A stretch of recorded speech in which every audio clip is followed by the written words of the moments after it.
So I'm gonna get us started. A little reflection on our service tonight. We are blessed to have leaders from the Apache Stronghold with us here tonight. If you've been coming to Freedom Church of the Poor, you've probably heard about the struggle to protect Oak Flat, also known as Chichililgatiu. It is a fight that has been going on since, I think, 2016. To try and stop a mining project and protect sacred land that has, for countless generations, provided medicine and played a critical role in the spiritual life of the Apache. Oak Flat is where many young women's coming of age ceremonies have happened. It's a place of worship where we can draw nearer to the Gan, or the mountain spirit, that provide people with teaching and blessing and healing.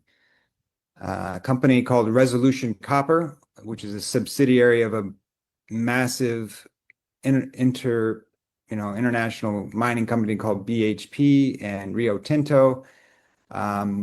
They are trying to extract one of the biggest deposits of copper in the Western Hemisphere below Oak Flat.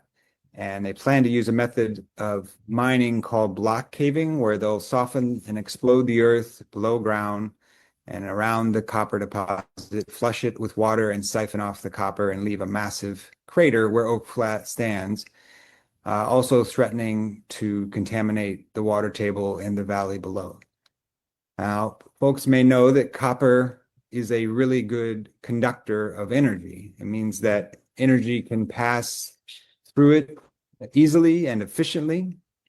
And this is why they use it in wiring and for storing and transferring so-called clean energy.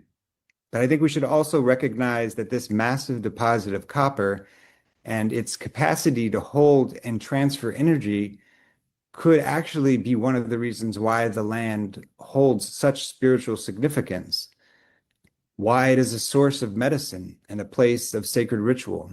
We should ask ourselves, if we are sensitive enough to the world, to the things it holds and teaches us, could we know the concentrated energy being drawn in and coursing through the land around us? Not just electric energy that can be bought and sold and used to drive production, but the energy of life, of the mountains and rocks and trees, and of those freedom fighters who have died and those who still fight today. Instead of trying to extract and commodify this energy and to control and own it, the Apache have been drawn to this place with gratitude for what it gives and respect and care for its power, not seeking to own it, but to share, to learn, to preserve, to heal, and to be in right relationship with each other and with the earth. We are witnessing times of intensified cruelty, hate, division, and violence. And this nation, I think it's safe to say, is pushing towards the brink of civil war. And for many, including and especially our indigenous brothers and sisters, this violence and dehumanization are part of a long chain of violence and genocide and colonization, which has relentlessly sought to harness life, exploit it for the benefit of the few. Yet people, as they always do, are resisting. Because, as it was stated just last week by the Pope, the church affirmed that God is on the side of the poor and oppressed. God's justice and power is for those who are being denied and degraded.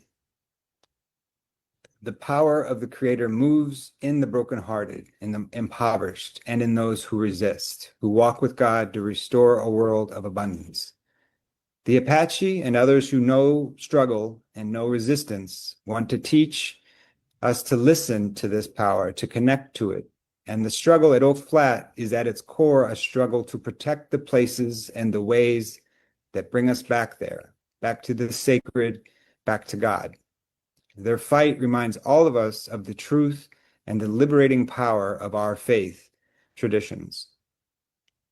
The power to care for all life and to arise not from a doctrine, and this power arises not from a doctrine or a preacher or a book, but from the struggles of the poor and dispossessed, This is also what is at the core of our mission here at the Freedom Church of the Poor, where we gather every week to bring in and share and learn from the sacred struggles of our people, to be together and to continue to get organized and walk with God in restoring right relationship between our people and with our earth.